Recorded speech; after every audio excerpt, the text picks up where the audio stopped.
So you're Yeah, on mute. we can Yeah. go ahead. I am ready. So good evening, everyone, for joining us here. Thank you for joining us today. Seven Lake Fest, in collaboration with our title sponsor, Bedway Engineering and Brinton's Carpet Asia Private Limited and knowledge partner Think India, is delighted to present to you our keynote speaker, Dr. Omkar Rai, for the event.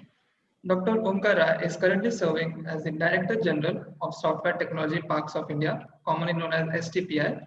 Under his 10 years of leadership, STPI has repositioned itself to build a conducive ecosystem for startups via centers of excellence to focus on innovation and disposal of IT and ESDM industry beyond the metros. With over 25 years of experience, Dr. Rai is actively involved in developing policies and incubation programs to promote entrepreneurship, along with serving governing and advisory bodies for various state governments and reputed organizations. Today, he would be speaking on nurturing tech startups ecosystems in India, an area which his organization continuously strives to make India a global leader. Thank you, sir, for joining us today, and it is indeed a great pleasure to have you here. So the platform is yours. You can begin your session.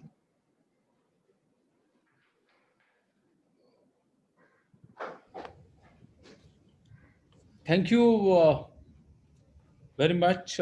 First of all, I must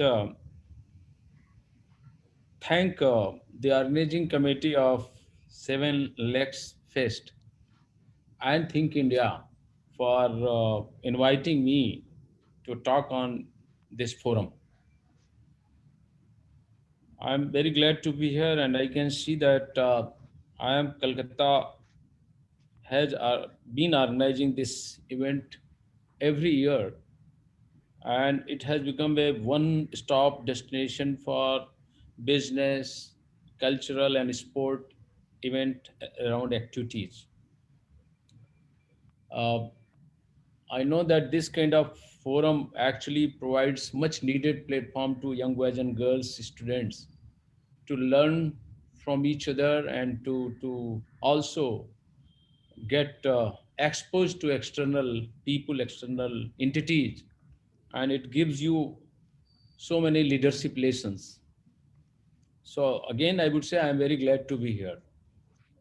I have to keep my uh, talk around upcoming or ever growing, I would say, startup ecosystem in this country and the kind of uh, facilities that are available, the kind of initiative that have been taken, the kind of incentives that are available, and the kind of future it holds for us.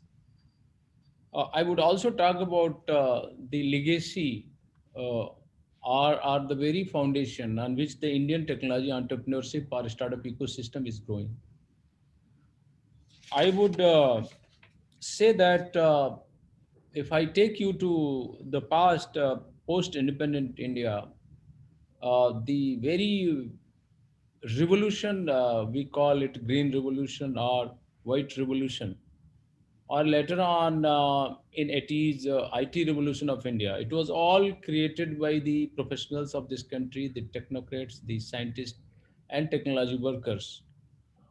And that was actually this entire revolution was brought about to solve the problem of the nation that that nation used to face at that point of time.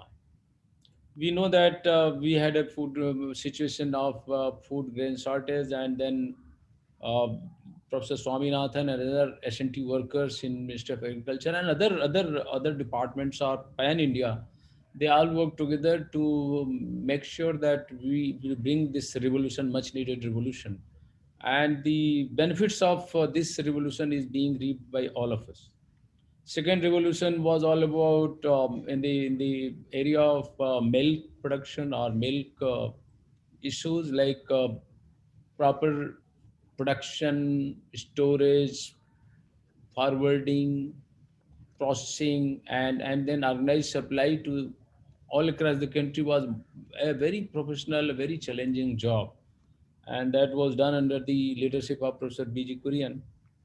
And it is actually a very thriving big industry, created huge job, made India the world's largest milk producer.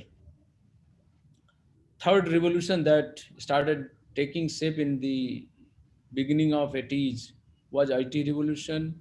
It was founded on the talent of India, that the mathematical reasoning power, mathematical prowess and language, soft skill that we had, and the cost arbitrage that we had. And because of the industry 3.0 revolution growth that was happening from the soil of US, and that needed much talent uh, to solve those problems, to develop those systems, to fill in the requirement which was ever growing because of that ongoing revolution on on US soil.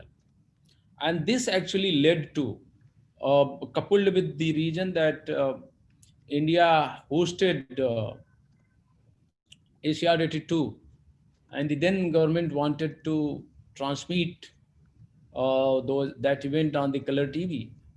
So India actually did a lot of initiatives to make sure that the entire broadcast, the entire telecast could happen in color mode, and therefore several initiatives were taken. So there were two drivers. First, the need and on the US soil. Second, that India was aspiring to transmit the Asia 82 on color TV. And therefore, several things happened, and that actually created a great foundation for Indian IT revolution. This Indian IT revolution was actually, as I said, was founded on the talent that we had, caste arbitrage that we had. Caste arbitrage is the term, that caste of doing the things if differ from one place to other. This is the term of caste arbitrage. If you do the same thing for 1 rupee in India or for 10 rupees in the US, then 9 rupees is the cost arbitrage that you refer to, difference between. And this was actually, and it was also actually, it also happened because US had strong, very strict visa regulations and entry in non-US soil, and therefore US entities were compelled to outsource the work. So the IT services industry of India, which is now $147 billion strong exporting industry, with 43.9 million engineers, professionals working in this industry, was created because of these reasons that I have just cited.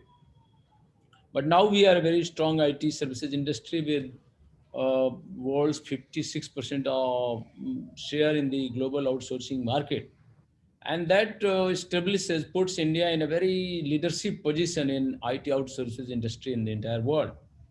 And you'll be very glad to know, and you must be knowing that India is home to most of the R&D that is happening, as the IT services industry of India, uh, actually, which used to deliver services in terms of coding or maintenance for their customers, actually nowadays giving product creation or platform creation or R&D actually as a service to their customers. That means that the R&D is actually happening in Indian entities based in all across the country. And that is why we say that the IT industry of India has moved up the value chain. And now it is on the top of the value chain in terms of the technology services, intellectual services, R&D services that we are providing to our customer all across the world. We know that the services and product are two different things. Uh, when you create product as a service, you create somebody else's product. You are called service. And if you create your own product, developing on your own, it becomes product in the parlance of IT industry. And therefore, whereas we have done great in terms of IT outsourcing or product technology as a service, IT services industry we call, the software or technology product industry in India is totally nascent. But before I talk about product industry, let me say that what IT services industry of India has done to this country.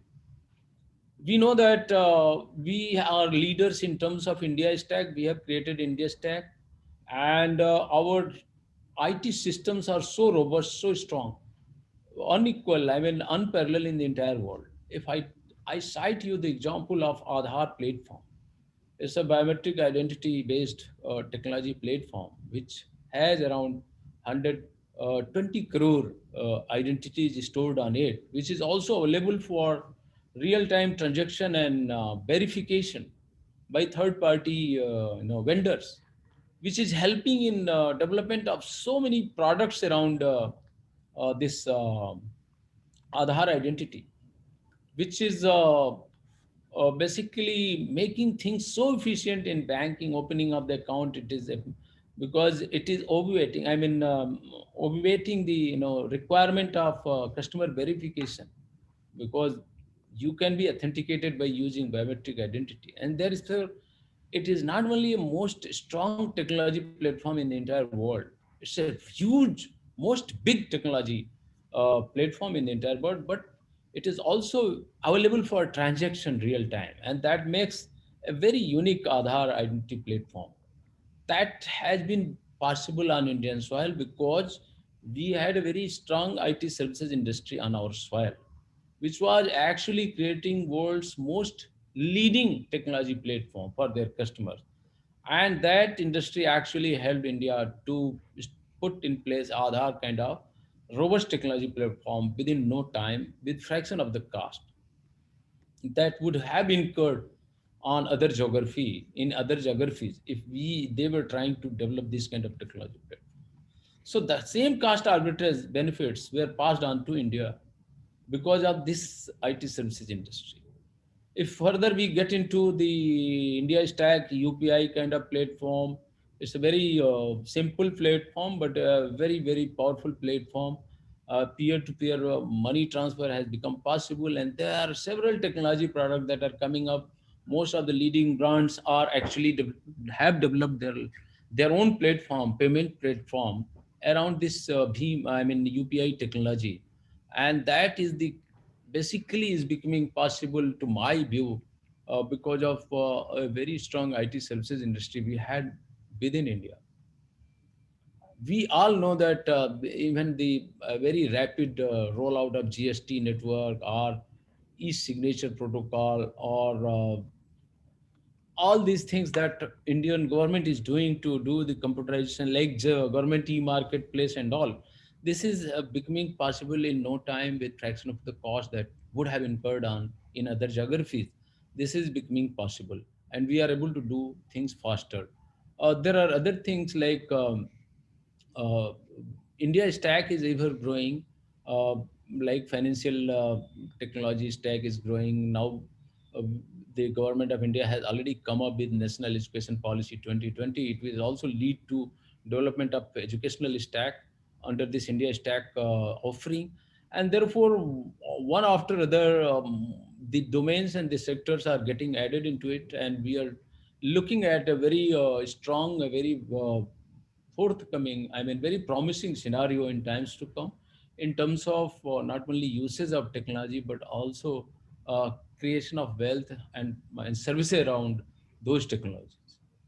But apart from that, if you carefully analyze the technology startup ecosystem and the entire growth that we have witnessed, we have seen during last 7 to 8 years, and we will find that if we try to measure the entire success of technology entrepreneurship in this country, startup ecosystem in this country, you will find that we are today in world's third largest technology ecosystem, startup ecosystem with 10,000 plus startups as of now.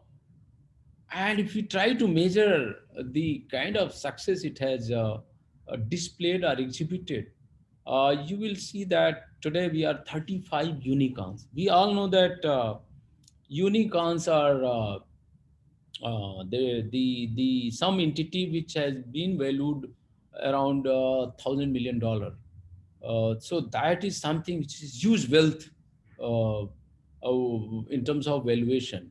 And so we have around 35 unicorns, and the analysts say, as per a report, by 2022 we are going to have 52 unicorns. this is something which is statistical, and one can always evaluate the growth and the achievement of Indian technology startup ecosystem. And this is a very, I mean, why this startup ecosystem is going so fast, why, how it is becoming so vibrant, why this valuation is happening, because these young boys and girls who are coming up with ideas are actually powered by a very strong technology ecosystem in this country, which lies in the strength of IT services industry, because there are people who are capable of developing world-class technologies, world-class platform, and they are actually helping young boys and girls to convert their ideas into technology products and offering. And the cost that is incurred, or cost implication in terms of development, is also very less, very economical, and therefore these young boys and girls are able to develop world class product at fraction of the cost, in comparison to their peers who are trying to develop similar product all across the world. And therefore we are here in a advantageous position. And I would further add that the IT industry, which is around 35 to 40 years old, or I say 30 years old, has people in India, several IT industry leaders who are now retired with a lot of wealth in their hand, experience and knowledge and maturity in their hand.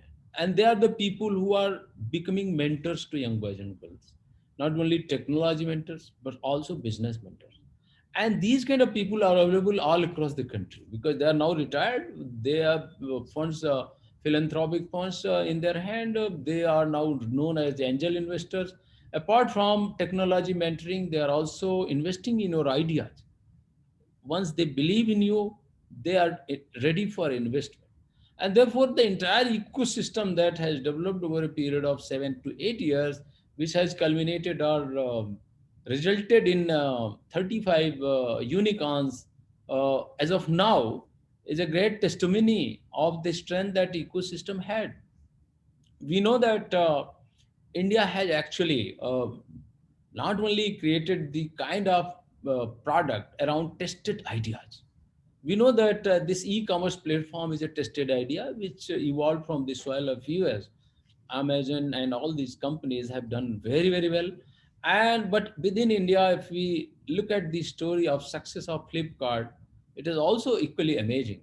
Uh, the Flipkart is valued at $18 billion now, and its acquisition happened at the cost of more than $14 billion. So now, if you look at the success Yo-Yo Room has made, or Ola Cabs have made, or several other Ola entities, they are all proven system proven ideas. But in India, they became instant successful because of the obvious reason that I have just explained. And therefore, why I am trying to cite these things, why I am trying to convey these things to young boys and girls, to audience here, is that in India today we have the kind of environment and ecosystem and support infrastructure which is unparalleled, mostly in the terms of the talent that we have, the type of mentors that we have on our soil, which are not available in rest of the other geographies. And therefore, if you look at what will make, what India offers right now in comparison to rest of the world, is that a great demography we have, the great talent that we have, a great market that we have, and a great talent pool in terms of their availability as a mentor we have. Apart from that, very recently, the government of India came up with the Startup India initiative, Digital India initiative. We know that now we have a single window system for recognizing a startup, for many, many incentives that that policy has to offer. And the ease of doing business has been maximized in terms of startup ecosystem. So all these things have worked together. There are funds of funds, you know, venture funds, seed capital that is available. These are the things that are happening around this country. And in these times, I would like to say that, like to cite some of those initiatives. I would say that look at the kind of initiative Ministry of Electronics and IT has done. The Software Technology Parks of India, which I represent, which also is an entity of the Ministry of Electronics and IT, is doing certain things. What I am trying to say is that the Ministry of Electronics and IT came up with the National Policy on Software Product 2019 with firm belief that India is so can be transform to a software product nation, riding on the strength of IT services industry, the young boys and girls, the talent, and a collaborative platform that the ministry envisaged aspired to develop. So, under this whole initiative, India aspired or resolved to become a 70 to $80 billion software product industry somewhere between 2025. Today, we are a $10 billion software product industry. And then it also resolved that we will also support the same kind of create same kind of infrastructure, make available everything that is available to young boys and girls of tier 1 cities like metros in smaller towns of this country.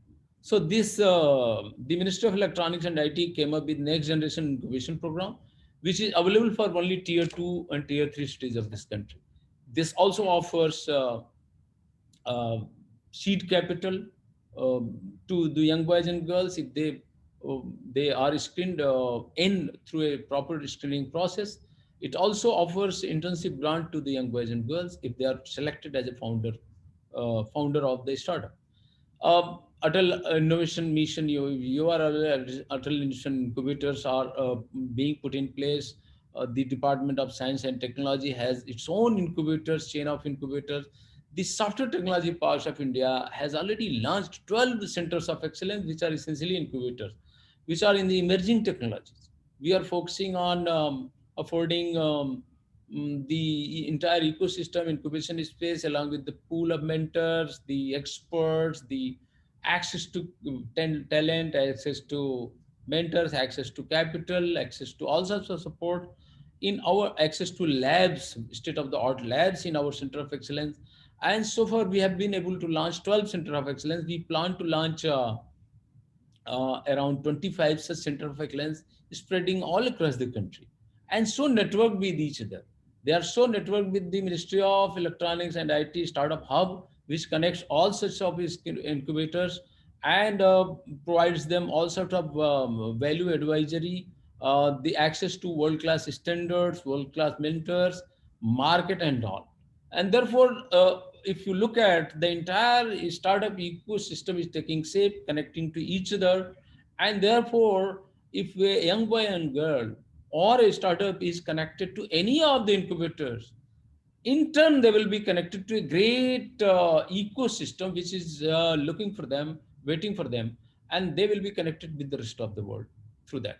So therefore, the entire upcoming ecosystem is taking shape. So this is one driver that is happening. This is some phenomena or which is now being witnessed by all of us. Apart from that, we have also seen that we have faced a very severe lockdown caused by COVID-19, which actually stalled our movement. We were bound to live in our homes. And during this period, we have seen several new normals. Actually, if we try to take clue out of these new normals, we know that just to start that IT services industry, which was delivering services to its customer all across the world, actually decided to work from home. And then there were issues about the trust of their customers in terms of data security. Then there were issues about uh, creation of a proper network, communication network, and equipment to deliver services from homes. And if both the problems are solved, the kind of collaboration, technology collaborative platform was required. That was something very challenging, but IT industry solved this problem and continued to serve, uh, stay afloat and continued to serve their customers from all across the world. Actually, that gave a lot of experience and learning to industry and the people associated with it. But it also opened their eyes and they understood that the the time has come when we have to focus on development of collaborative platforms not only to collaborate with each other, but also a co-creation of technology platform, development of products in a spread manner, means in a distributed manner on platform. So therefore, this was something which got the attention of the innovators. Another area which got the attention of innovators was about creation of products and means to make sure that the data security, data protection is done.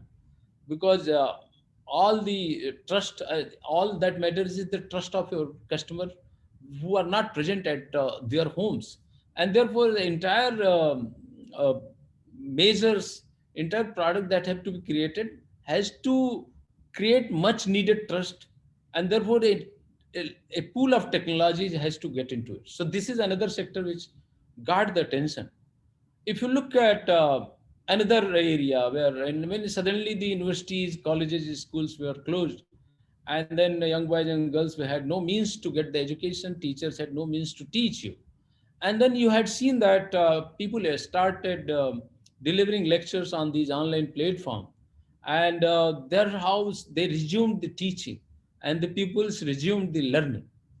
It was felt during this period that these collaborative platforms have to be better in terms of giving you proper classroom experience. Therefore, in times to come, it was felt by the innovators, the people who wants to create products and ideas, that in times to come, these platforms have to be more immersive, more interactive, more collaborative, and therefore there is a need to innovate in this sector.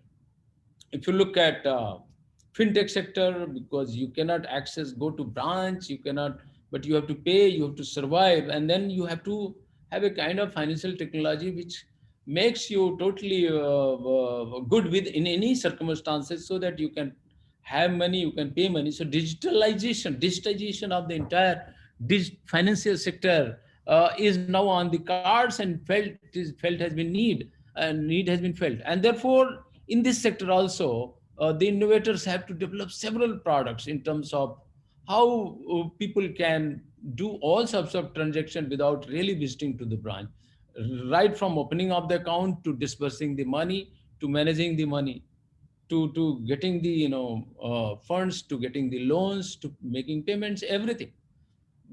So all these sectors are going to require a creation of several technology products, which has to be done by young boys and girls of this country.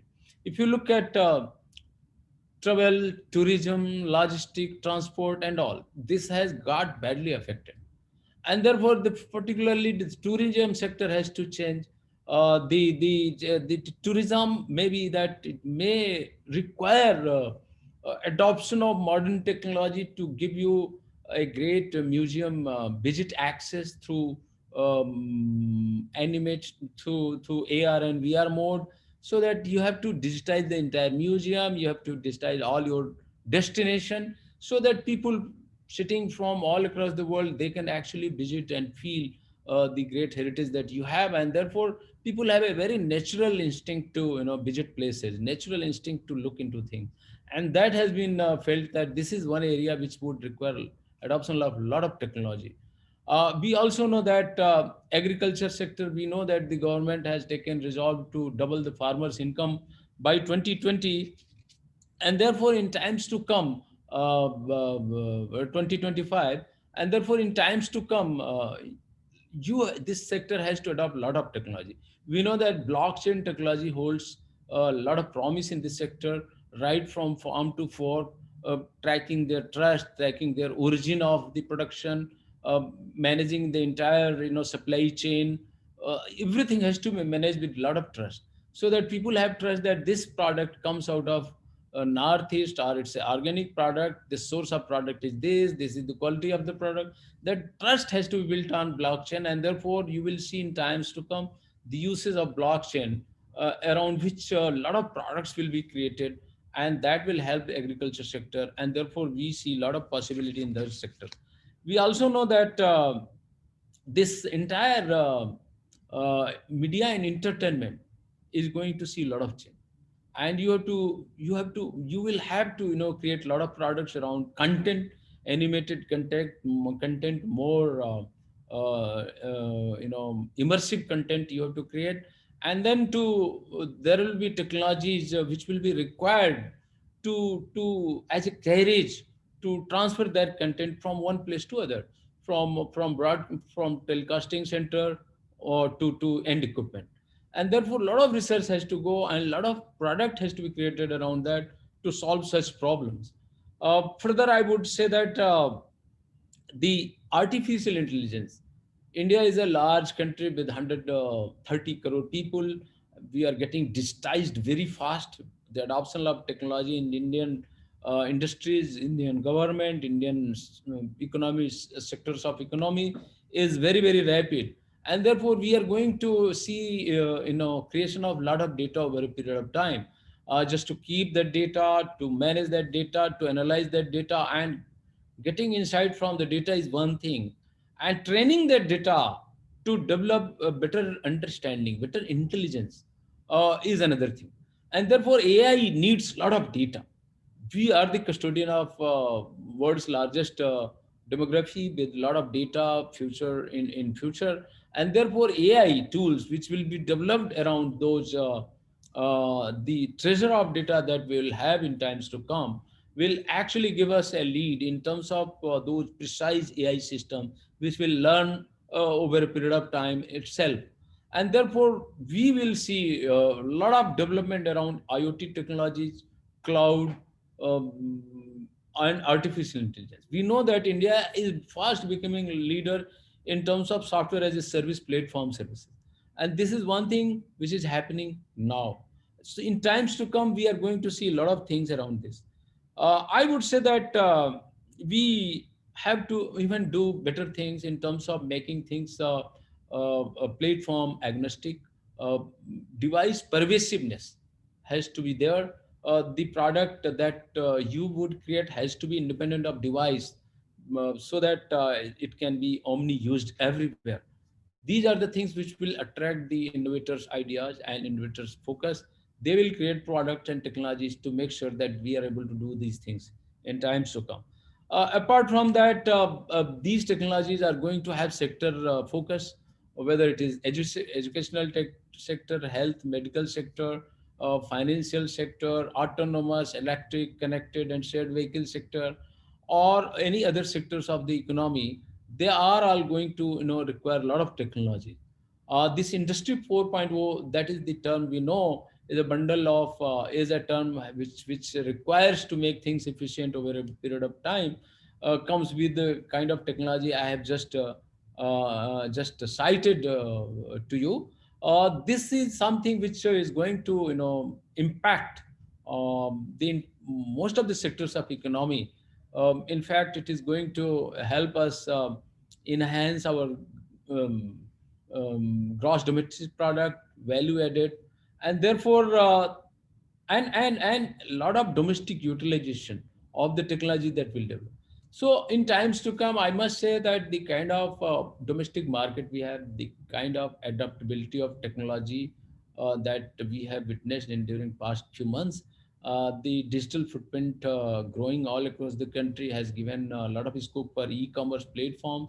Uh, we know that India is getting properly connected, data, the internet proliferation is happening. The mobile handset are now more than 114 crore. So smartphone are 50 crore. Sooner, every hand is going to have a smartphone. Every smartphone is going to have the proper bandwidth to access the data and knowledge. And therefore, the entire population of this country is going to be the market for delivery of all those services which startups will develop. Therefore, India is going to be your consumer. You are going to get an audience domestically, and therefore this is a great time for trying your hand in the development of new technology, and create world class technology so that they can be um, they can be even exported for attracting a lot of wealth. With these words, I must say that uh, this is the time when things are so great, and ecosystem has already taken shape, and therefore I must invoke you. Uh, mm, think, ideate, and access to the ecosystem which is prevalent, is available around you, and try to be, innovator, job creator, rather than the job seekers. I think young boys girl of IIM Kolkata, which is a very leading institution of this nation, would definitely take a lead in this direction, and would create an example, inspiration and motivation for rest of the country. Thank you very much for this opportunity. Thank you, sir. Thank you so much for the great talk. It was really inspiring knowing about the revolution of industrial technology sector, IT sector in India. And I think, sir, we can take some few questions from the students. There's some few questions on the chat. Uh, I can read it for you. We have the first one I from will, I Priyanka. will, I will read it. Sure, thank you. So Priyanka, though Indian entrepreneurs have founded 60 plus unicorns, only 20, 30 of them are based in India. How can we address this issue of talent migration? Okay. So, Priyanka, it's a really a very great question, and this needs great attention as to why these some of the unicorns, not all, are changing their addresses or going abroad. Um, so, I must say that it is not the migration of talent, first of all. It could be if they are actually migrating to other soil, other addresses like Singapore or US or other, maybe that they are going to be there, get registered there for attracting a lot of money into their entities, and that is a market phenomena. But obviously, this would get the attention, and in case the India needs to protect itself from these kind of things, we will have to create rules and regulations or kind of environment when these founders don't need to go outside. So this is something which is a mixed up action is required. We have to assess why it is happening. We have to assess what is required to be done to keep them within India, so that the entire monies, wealth and value that is created by these startups remain within India. So this is the question. But as far as entrepreneurship is concerned, as far as creation of product is concerned, that has to happen. The rest of the things will be taken care of by market forces. Again, I would add, there is no migration of talent, because India is thriving on the talent itself. People come to India just in quest of talent only. So talent is the major driver of growth of this country, not the money. And therefore, we are the house of the talent, and therefore they are actually not migrating. uh, Ritu Parna Das to everyone, what are the challenges in realizing the potential of tier 2 and tier 3 cities in the industry? How is STPI addressing these challenges? Okay. So, a very great question, Rituparna Das. I must thank you for actually asking this question. In fact, STPI is very careful about this. We out of 60 center, we are having 57 centers, 53 centers in tier 2 and tier 3 cities. We were very careful, as I said, and therefore this next generation incubation scheme that STPI has launched is meant for tier 2 and tier 3 cities only. The entire incentive that are there is for the young boys and girls of these towns. We wanted to create the similar infrastructure, enabling environment to young boys and girls of smaller towns, tier 2 and tier cities, which are available to their contemporary in tier 1 cities. And therefore, the entire next generation incubation scheme is aimed at maintaining that arbitrage, right? So we are doing that. Shriram to everyone, how can the idea of tech entrepreneurship be imbibed in the youth of India? What role can academia play in this? Okay. In fact, academia has to play a most important role. We know that the young boys and girls are induced with the idea of innovation or ideation by the gurus, by the teachers in the academic platform. And if you are inculcated with this kind of culture, if you are exposed to this kind of thought, you start believing in that, you start thinking in that direction, and therefore it has to happen at a very early age. Uh, the the uh, the query, the question asking, this problem solving, the model creation, the product creation has to start from the very beginning, and that has to begin from the classroom. Then only we can create large number of entrepreneurs, large number of ideators. And therefore I must agree with you, it has to be from the classrooms, from the schools, from the colleges, from the university. Pankaj, to everyone, large population of India is employed in agriculture. How can this sector leverage developments in AI to improve yields and outputs? In fact, AI has to play a great role. The digitization of entire value chain of agriculture would actually lead to uses of AI in times to come. We have to first generate a lot of data around that, so that the farmers can become a part of great cloud of data that could be generated around those products, and that will use AI to generate a lot of insight into the markets, the this thing, that the soil condition, the suggestions around that, is studying the whole data, and therefore AI has to actually play a major role in this direction.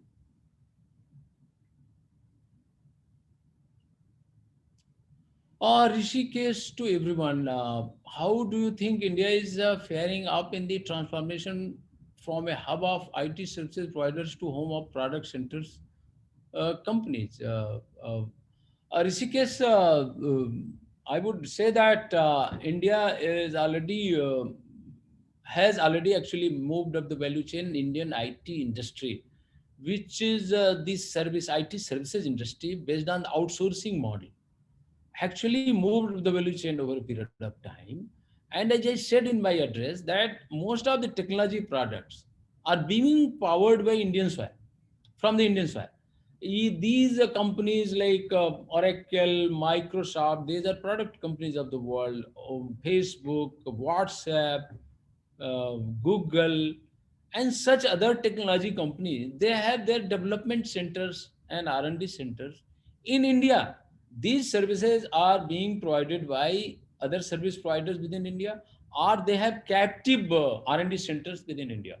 These are actually R&D centers.